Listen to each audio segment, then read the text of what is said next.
जिला कठुआ के दूर दराज पहाड़ी क्षेत्र तहसील बनी से पीएचई के डेली वेजर्स ने किया शर्ट्स को उतार के जोरदार प्रोटेस्ट।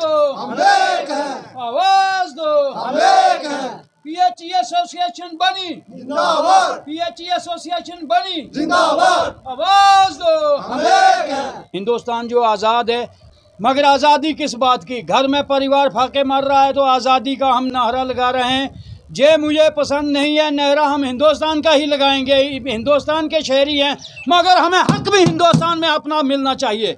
अफसोस है जे नहीं होना चाहिए। हमारा जेन्युइन मसला है। 6 दिन तो आज तक आए नहीं हमारे। मुझे भी 17/1/2005 से मैं काम कर रहा हूँ। मुझे याद है कि शनिवार को हमारी ज्वाइनिंग पड़ी थी 2005 में। तो आज तक क्या अच्छे दिन आए? 17 महीने की पेंडिंग सैलरी पड़ी हुई है।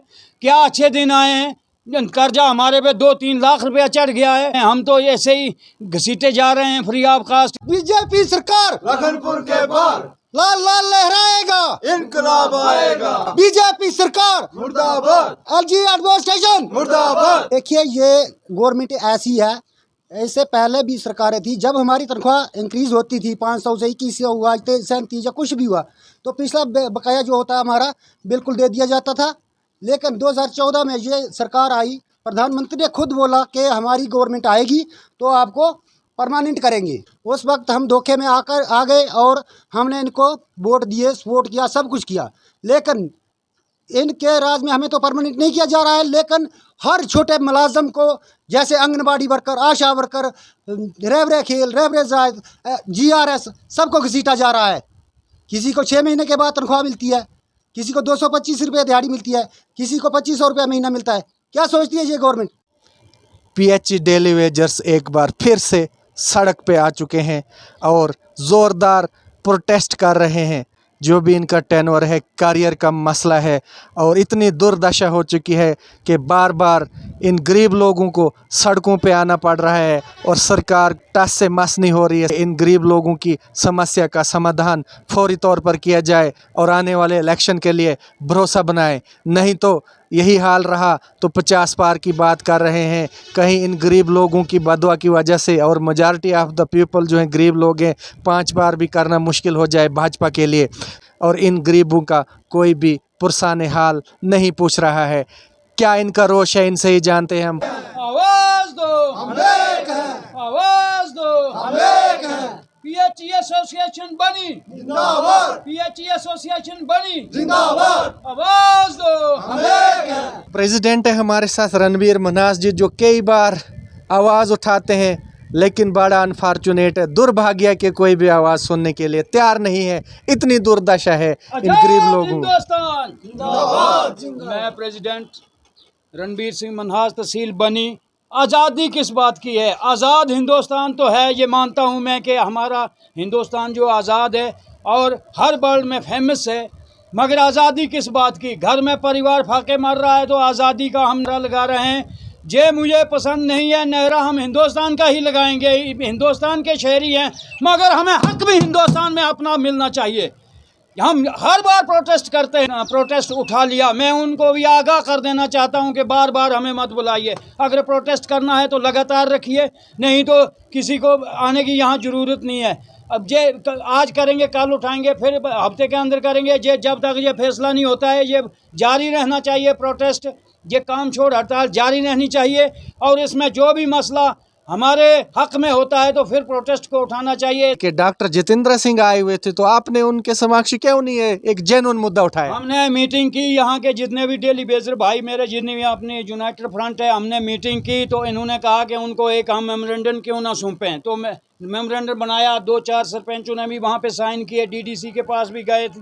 उन्होंने बोला अभी मुझे काम है, मैं अभी नहीं कर सकती, मैं बाद में कर दूँगी। उन्होंने साइन नहीं किए, हमने दे दिया मेमोरेंडम, वहाँ पहुँचा दिया, स्टेज पे खुद जाके पहुँचा दिया।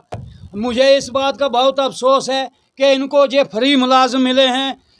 जब हम लगे थे तो इनका 45,000 रुपया एक परमानेंट मुलाजिम लेता था, तो हम 500 पे काम करते थे। मुलाजिम इनको मिल गए होते थे फ्री के, इन्होंने क्यों हमारा वो इज्जत करनी थी? तो आज एक मुलाजिम भर्ती करना हो तो 50,000 रुपये चाहिए। इनको क्या है, इनको हमारा बोझ ही नहीं है। 500 पे काम करवाया, फिर ज़्यादा पे बोलने लगे तो 21 से लगा दिया, फिर 4500 पे लगा दिया, फिर 6700 पे, अब 9000 पे लगाया। ये मुझे पसंद नहीं है ये बातें। अगर हम मुलाजिम हैं तो हमें तनख्वाह दें, हम काम कर रहे हैं। JEA सबको पता है कि हम अपनी ड्यूटी पे हाजिर होते हैं, सिर्फ जब स्ट्राइक होती तभी हम यहाँ आते हैं और काम छोड़ते हैं, नहीं तो लगातार मेरे भाई है सब अपनी अपनी लाइनों पे काम क्यों करते हैं ना आप काम। तो जब मेमोरेंडम आता तो फिर तो हमें हड़ताल करनी, अपने हक के लिए तो लड़ना ही है। मगर मैं एक पंच सरपंच या जितनी भी एडमिनिस्ट्रेशन है हमारी, ये जीते हुए पॉलिटिकल लीडर जो है, इनके साथ भी मैं अपनी तौर से भी मिला और इनको भी मैं दरख्वास्त करता हूँ इनके सामने कि हमारे हक के लिए हमारे साथ आइए। जब इनको वोटों की ज़रूरत होती है तो ये घर घर जाते हैं, दो यार आप मुलाजिम हैं, हम आपको परमानेंट करवाएंगे, आपकी सैलरी बढ़वाएंगे, फिर बाद में ये कोई भी हमारे नज़दीक नहीं आता। इस बात का भी मुझे बहुत अफसोस है। ये नहीं होना चाहिए। हमारा जेन्युइन मसला है, परिवारदार आदमी, हम कहाँ से गुजारा करें। तो अच्छे दिन तो आज तक आए नहीं हमारे। मुझे भी 17/1/2005 से मैं काम कर रहा हूँ। मुझे याद है कि शनिवार को हमारी ज्वाइनिंग पड़ी थी 2005 में। तो आज तक क्या अच्छे दिन आए? 70 महीने की पेंडिंग सैलरी पड़ी हुई है। क्या अच्छे दिन आए हैं? कर्जा हमारे पे 2-3 लाख रुपया चढ़ गया है। बच्चे 2014 से पहले जो सरकारें थी वो कुछ माल पानी देती थी, थोड़ा गुजारा दिहाड़ी की, वो भी वैसे रगड़ रही थी आपको? देखने में आता है तो पिछला 500 पे लगाया था इन्होंने, 11 में इन्होंने 4500 किया। तो 4500 से 500 से हमारा क्या बनता था? अभी 2014 से आगे हमारी पेंडिंग जो तनख्वाह 70 महीने की अभी पेंडिंग सैलरी पड़ी हुई है। तो इसके बारे में तो कुछ बोलते नहीं आगे। तो इन्होंने 9000 कर दिया है। अब ये लगता है ये खोखले फायर हैं। हम तो ऐसे ही घसीटे जा रहे हैं, फ्री ऑफ कास्ट, इज्जत भी कोई नहीं है। 50-60 हज़ार का काम करते हैं एक आदमी और 9000 दे रहे हैं हमको। तो ये इसमें तो मैं कोई भी नहीं समझता हूँ कि इसमें इन्होंने कोई बढ़ोतरी की। आगे इन्होंने हमारी जो भी स्ट्राइक चल रही है ना, हमारी तनख्वाह बढ़नी चाहिए, पेंडिंग सैलरी जो है रिलीज़ होनी चाहिए, और इन लीडरों ने भी हमारा साथ देना चाहिए, क्योंकि आइंदा आने वाले चुनाव में भी हम भी हिंदुस्तान के शहरी हैं, हम भी इनकी सपोर्ट कर सकते हैं। मगर अगर इन्होंने नहीं किया तो फिर हम वोट नहीं देंगे अपनी गवर्नमेंट। हम बर्दाश्त नहीं कर सकते हैं साहब। अब हमारी स्ट्राइक जो है जारी रहेगी जब तक यहाँ पे कोई फैसला नहीं हुआ। मैं अपने जितने भी स्टेट लेवल के प्रेसिडेंट हैं उनको भी आगाह कर देना चाहता हूँ कि ये कोई मजाक नहीं है। इसको स्ट्राइक को रखना है तो लगातार रखो, नहीं तो स्ट्राइक मत करो। जय हिंद, जय भारत। बीजेपी सरकार लखनपुर के बाहर लाल लाल लहराएगा, इनकलाब आएगा, लाल लाल लहराएगा, इनकलाब आएगा। बीजेपी सरकार मुर्दाबाद। मैं Kuldeep Singh PH United front का एक छोटा सा मेंबर हूँ। मैं बनी सब डिवीज़न से बिलोंग करता हूँ। मैं सबसे पहले मीडिया का शुक्रिया अदा करता हूँ कि जो हर बार हमारी आवाज़ को बुलंद करते हैं और हाई लेवल तक पहुँचाते हैं। दुख की बात यह है कि हम तो आवाज़ पहुंचाते हैं लेकिन उसको सुन नहीं कोई रहा है। ये बड़ी दुर्दशा है। देखिए, ये गवर्नमेंट ऐसी है, क्या सोचती है ये गवर्नमेंट? आज हमारे दफ्तर में क्लरिकल का काम भी डेली विजिट कर रहा है, पूरा डिपार्टमेंट खाली हो रहा है। जिस हमारे इस सब डिवीज़न को 300 आदमी चलाता था, आज हमारे पास ओनली 105 वर्कर रह गए। कैसे चलेगा?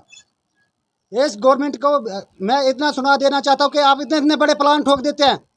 कभी घर में जल, घर में नल, कोई पता नहीं कितना कितना सोच कर करोड़ों का पैसा लगा रहे। इसको चलाने के लिए क्या वर्कर नहीं चाहिए? वर्कर चाहिए, उनको भी घसीटा जा रहा है, वो भी दिल्ली में। हम इस गवर्नमेंट को साफ बोलते हैं कि हमारा जो 70 महीने का बकाया है उसको दीजिए। अगर आपको शौक़ था इसको यूटी बनाने का तो हमें कोई एतराज़ नहीं है, लेकिन इस यूटी के कानून भी लागू कीजिए, क्योंकि इनने हमारे जम्मू कश्मीर को दिल्ली यूटी के साथ लगाया है, तो दिल्ली का कानून इधर भी लागू होना चाहिए। हमें मिनिमम बेस जो दिल्ली के हिसाब से वही मिलना चाहिए। अगर यह हम कोई नया नहीं मांग रहे हैं कि डेली विजिट को परमानेंट नहीं किया जाता था, पहले भी SRO चोट के तहत 7 साल के बाद परमानेंट किया गया है। आज भाई हम 25-25 साल से धक्के खा रहे हैं, हमारे बच्चे बर्बाद हो रहे हैं, बुजुर्गों का हम सहारा नहीं बन रहे हैं। क्या करें? लानत है ऐसी गवर्नमेंट को।